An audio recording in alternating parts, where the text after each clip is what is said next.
حدیث میں رسول کریم صلی اللہ علیہ وسلم نے ارشاد فرمایا کہ انسان جب پہلے کوئی گناہ کرتا ہے پہلی بار، تو اس کے دل پر ایک سیاہ نقطہ لگ جاتا ہے،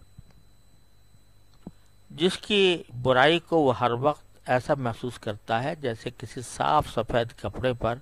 ایک کالا داغ لگ جائے۔ وہ ہر وقت دیکھنے سے انسان کو تکلیف ہوتی ہے۔ پھر اگر اس نے متنبہ ہو کر توبہ کر لی اور آئندہ گناہ سے باز آ گیا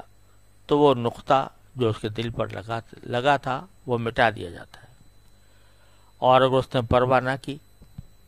بلکہ دوسرے گناہوں میں مبتلا ہوتا چلا گیا تو ہر گناہ پر ایک نقطہ سیاہ کا اضافہ ہو جائے گا، یہاں تک کہ اس کے دل کا صفحہ ان نقطوں سے بالکل سیاہ ہو جائے گا۔ اس کے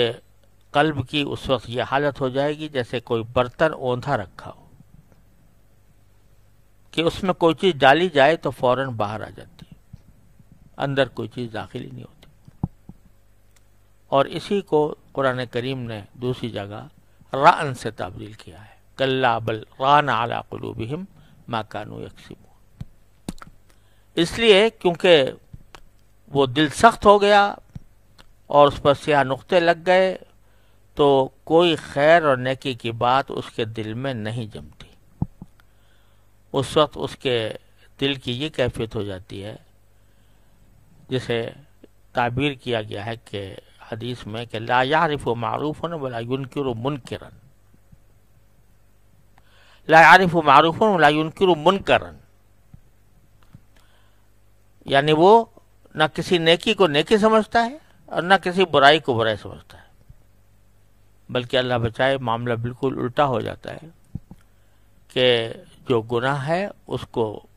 اچھا سمجھا، جو عیب ہے اس کو ہنر سمجھا، جو برائی ہے تو اس کو نیکی سمجھا، یعنی برائی کی برائی دل میں نہیں آتی، لہذا انسان اس میں کرتا ہی چلا جاتا ہے۔